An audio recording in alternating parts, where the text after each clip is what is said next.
Hey everyone, today's it is about when your father is toxic. Please don't forget to subscribe, like, and share. Let's get going. The soft glow of the evening lights embraced you and Bakugou as you entered your shared apartment. The day had been a mix of hero duties and mundane tasks, and now the familiar comfort of your home awaited. As lovers, you and Bakugou had weathered various challenges together. However, there was one challenge that lingered, casting a shadow on your relationship. Your toxic relationship with your father. Bakugo sensed the change in your mood, the subtle shift in your demeanor. Hey, what's wrong? He asked, concern etching his features. You sighed, glancing at the floor. It's just my father. He called again. Baku's expression hardened, his protective instincts kicking in. What did he say this time?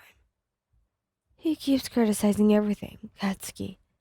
My choices, our relationship. He never approves.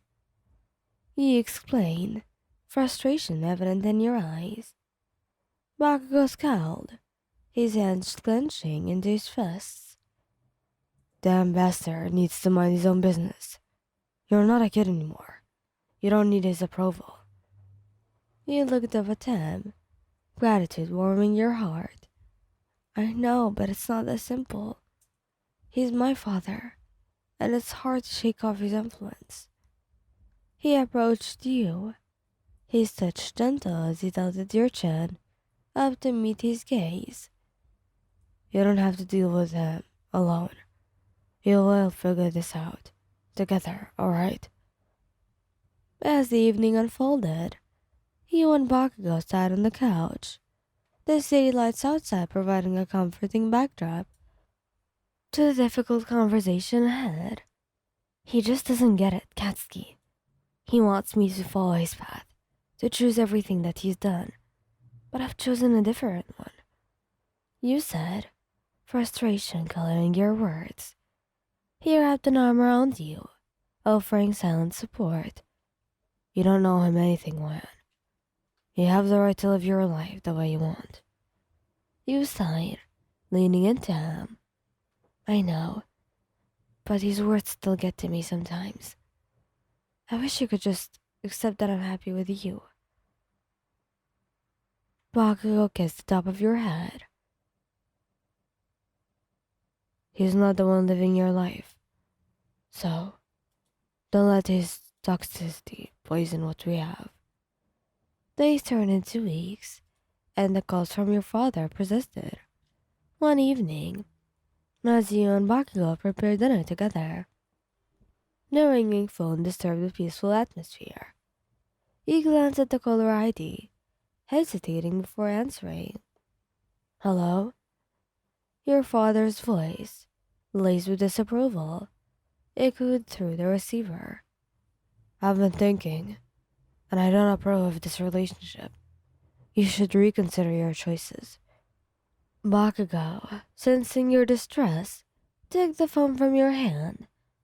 Listen here, old man. Your opinion does not matter. Mine's an adult, and we're happy together. If you can't accept that, then stop being bothering. There was a tense silence on the other end, broken by your father's bitter retort. You think you can replace what I've done for them? Bakugo's voice remained steady. I don't need to replace anyone. I'm here because one chose to be with me. If you cared, you would respect that much. After the call ended, Bakugo turned to you, concern etched on his face. You okay? You nodded, a mix of relief and sadness in your eyes. Thanks, Katsuki. I just wish he could understand. Bakugo pulled you into a reassuring hug. You can control how he thinks, but we can't control how we live our lives. We're in this together. I'll help you. As the evening continued, the aroma of dinner filled the apartment. and the city lights outside continued their serene dance. In the face of toxicity, you and Bakugo stood united, determined to build a life based on your choices and happiness. In the following days, the cloud of your father's disapproval continued to loom, but with Bakugo by your side, you faced each challenge head on. Together, you navigated the complexities of family dynamics and the weight of expectations that lingered in the air. One evening, as you and Bakugo enjoyed a quiet night at home, the topic of your father resurfaced. Bakugo, ever protective, spoke up.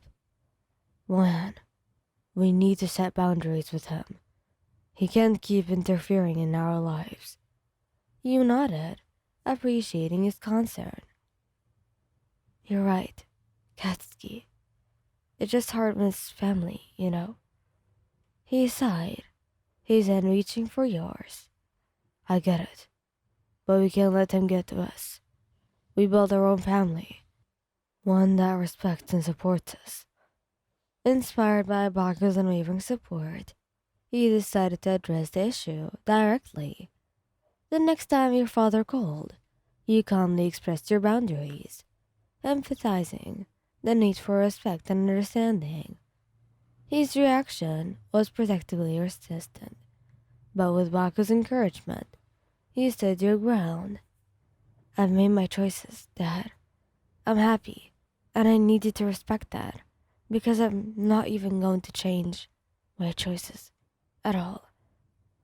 The following weeks were a mix of tense conversations and occasional moments of peace. Baku's reassuring presence never wavered, and you both found solace in the strength of your relationship. One day, as you and Bakugo walked through the city, you shared a rare moment of vulnerability. "Sometimes, I wish things were different with my father. It's hard to accept that he may never fully understand." Bakugo squeezed your hand, his gaze steady. "We can't change others, Wan, but we can choose how much space they occupy in our lives. Focus on the people who truly care about you." As the months passed, your father's influence gradually diminished. You and Bakugo continued to build a life based on your own terms, surrounded by friends who had embraced your happiness. One evening, under the soft glow of the city lights, Bakugo turned to you, warmth in his eyes. "We've come a long way, didn't we?" You smiled, leaning into his embrace. "Yes, we have, and I wouldn't have it any other way." Thank you guys for listening. I hope you liked this video. Please don't forget to subscribe, like, and share. Goodbye.